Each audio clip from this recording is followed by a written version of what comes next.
Second part of fertilisation in humans. Last वाले video में हमने देखा था कि ह्यूमन में फर्टिलाइजेशन को हम कई सारे इवेंट्स में पढ़ रहे हैं, स्टेप्स में पढ़ रहे हैं, जिनमें पहला स्टेप था ejaculation, that is release of semen in vagina. दूसरा था capacitation, functional activation of sperm, और कहाँ हो रहा है तो कैपेसिटेशन आपका इन वेजाइना। फिर तीसरा था fertilising, anti fertilising reaction, where fertilizing was a part of ovum and anti-fertilizing was for sperm। दोनों के बीच में केमिकल इंटरैक्शन हो रहा है जिसकी वजह से स्पेसिफिक स्पीशीज का स्पर्म उसी स्पीशीज के ओवम को फर्टिलाइज कर पाता है। इसके बाद एक्रोसोमल रिएक्शन, तो release of enzymes of acrosome, और ये एंजाइम्स क्या कर रहे हैं, ओवम के चारों तरफ की मेम्ब्रेन्स को डिसॉल्व कर रहे हैं।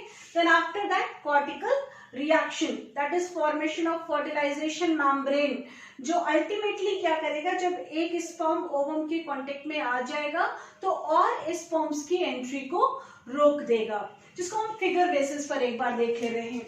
एजैकुलेशन को डिफाइन किया तो रिलीज ऑफ सीमेन, क्लियर।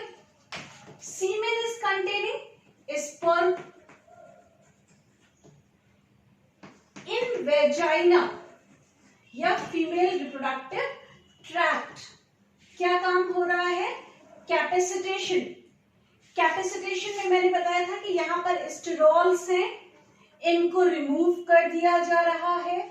साथ ही साथ इनफ्लक्स ऑफ कैल्शियम आयन हो रहा है जिसकी वजह से change in permeability of acrosomal membrane. तो 4 पॉइंट, पहला कैपेसिटेशन, क्लियर, क्या है तो फंक्शनल एक्टिवेशन ऑफ स्पर्म। दूसरा कहाँ हो रहा है तो इन फीमेल रिप्रोडक्टिव ट्रैक्ट। तीसरा यहाँ पर एक्रोसोमल मेम्ब्रेन्स के ऊपर से स्टेरॉल और ग्लाइकोप्रोटीन को रिमूव किया जा रहा है। And the fourth part is influx of calcium ion, जो अल्टीमेटली इसकी परमिएबिलिटी को चेंज कर दे रहे हैं। ठीक, अब क्या होगा, एक्रोसोमल रिएक्शन से पहले फर्टिलाइजिंग एंटी फर्टिलाइजिंग प्रोसेस।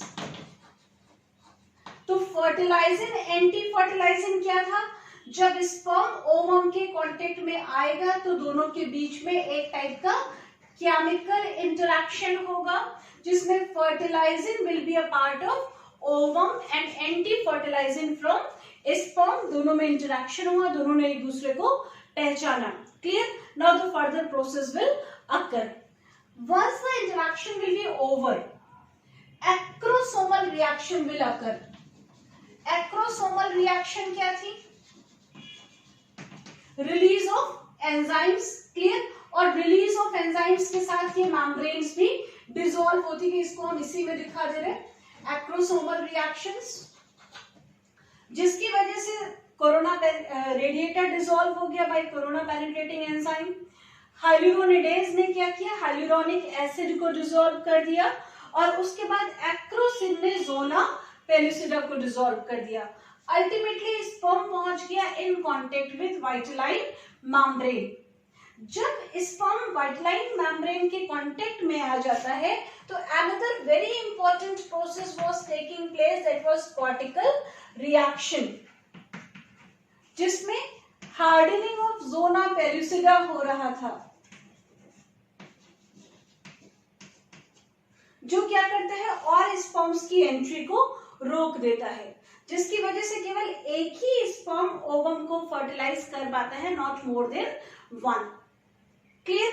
इसके बाद next very important part, that is meiosis 2।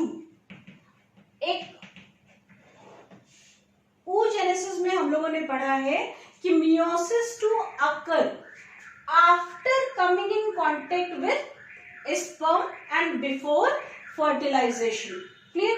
तो जैसे ही स्पर्म ओवम के कांटेक्ट में आता है, यहाँ पर कुछ एनाफेसिक प्रमोटिंग फैक्टर्स एक्टिवेट हो जाते हैं और ये क्या करते हैं, मियोसिस 2 को कॉज करते हैं, resulting in formation of second polar body, as well as ovum. ठीक, यहां पर एक और चीज दिमाग में रखना कि स्पर्म जिस पॉइंट से ओवम के कांटेक्ट में आता है वहां पर ये थोड़ा सा स्वेल कर जाता है. That point of swelling is called as reception cone या fertilization cone. इस swelled part को हम बोलेंगे reception cone या fertilization cone. क्लियर? यहां मैंने आपको लिख के दिया formation of reception cone at the point of contact with sperm. Ovum projects outside, forming cone of reception या cone of fertilization. क्लियर? इसी समय क्या होता है, माइटोटिक स्पिंडल के फॉर्मेशन के लिए स्पर्म का डिस्टल सेंट्रियोल डिवाइड करके दो सेंट्रियोल बनाता है. तुमने सेल डिवीजन में पढ़ा है, एक सेंट्रियोल एक पोल पर रहता है और दूसरा दूसरे पर चला जाता है, जो अल्टीमेटली बाद में क्लीवेज के समय माइटोटिक स्पिंडल को बनाने में हेल्प करता है. क्लियर? अब मियोसिस 2 के कंप्लीशन के बाद जब ओवम बन गया, that will be followed by fertilisation. अब फर्टिलाइजेशन के समय एक चीज दिमाग में रखिएगा कि स्पर्म कभी भी खुद ओवम के अंदर एंटर नहीं करता है. स्पर्म का nucleus will come inside the ovum and will fuse with the nucleus of ovum. तो यहाँ पर एग्जैक्टली दो न्यूक्लियाई का फ्यूजन हो रहा है. फर्टिलाइजेशन के समय दो सेल का फ्यूजन नहीं हो रहा है, इसलिए हम इसको प्रॉपरली सिनगैमी भी नहीं कहते हैं. यहाँ पर दो न्यूक्लियाई का फ्यूजन होता है. प्रोटोप्लाज्मिक कंटेंट तो केवल ओवम का है और यही कारण था कि oogenesis में जो दो सेल्स बनती हैं वो अनइक्वल साइज की होती हैं, एक बड़ी और एक छोटी. बड़ी वाली को हमने ओवम कहा था, छोटी वाली को पोलर बॉडी कहा था. क्लियर? क्योंकि जाइगोट में protoplasmic content is entirely of ovum. Sperm का केवल न्यूक्लियस फ्यूज करता है. This fusion of two nuclei is called as amphimixis. The more appropriate term for fertilization in humans or in animals is exactly amphimixis, resulting in formation of zygote. Zygote is 2 eggs. Clear? Universally zygote is 2 eggs.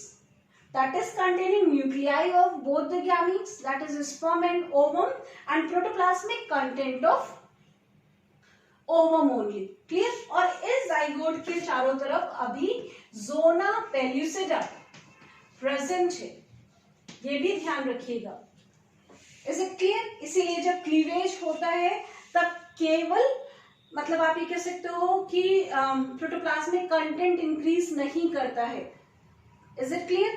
केवल एक cell से दो cell बन रही है, जबकि जो new sales होती है उनका साइज हमेशा पेरेंट सेल के कंपैरिजन में कम होता है. क्यों? Because of presence of zona pellucida. Is it clear? तो यहां पर फिर से देख लो, पहले क्या हुआ, इजेकुलेशन हुआ, दैट इज रिलीज ऑफ सीमेन. इसके बाद क्या हुआ, जब वेजाइना में स्पर्म्स पहुंच जाएंगे तब उनका कैपेसिटेशन होगा. कैपेसिटेशन के बाद sperms will come in contact with ovum. तो पहले फर्टिलाइजन एंटी फर्टिलाइजन प्रोसेस होगा. इसके बाद क्या होगा, स्पर्म्स लाइसिन का रिलीज होगा जो आउटसाइड मेम्ब्रेन्स उनको डिसॉल्व करेगा और अल्टीमेटली पहुंच जाएगा ओवम तक. स्पर्म जब एक स्पर्म ओवम के कांटेक्ट में आ जाता है तब जोना पेल्यूसिडा हार्ड हो जाती है बिकॉज ऑफ कॉर्टिकल रिएक्शन, जो और स्पर्म्स की एंट्री को प्रिवेंट करता है, that is to avoid polyspermy. इसके बाद क्या होगा, फॉर्मेशन ऑफ रिसेप्शन कोन या फर्टिलाइजेशन कोन का फॉर्मेशन हो रहा है. जहां से फर्टिलाइजेशन कोन बनता है स्पर्म वहीं से एंटर करता है. यहाँ पर इस पॉइंट को हम मतलब एक चीज और ध्यान रखिएगा, sperm always enter through animal pole. Ovum के स्ट्रक्चर में हम लोगों ने पढ़ा है it has distinct animal pole and vegetal pole. Ovum में न्यूक्लियस एक साइड पर होता है, जिस साइड पर न्यूक्लियस होता है उसको हम कहते हैं एनिमल पोल, जिसमें जैसे इसमें ये वाला पॉइंट कहलाएगा एनिमल पोल क्योंकि न्यूक्लियस इस तरफ है, जबकि ये वाला एंड कहलाता है वेजिटल पोल. तो ओवम में sperm will enter through animal pole. Clear?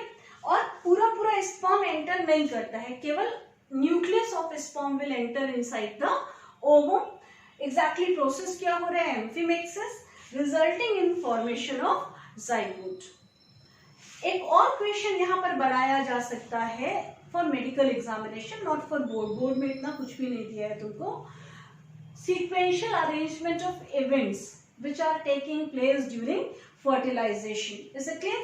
So starting from capacitation, fertilizing, anti-fertilizing process, acrosomal reaction, cortical reaction, इसके बाद reception cone formation, completion of meiosis 2 and then fertilization या amphimixis. तो ये sequence change नहीं करिएगा. Done?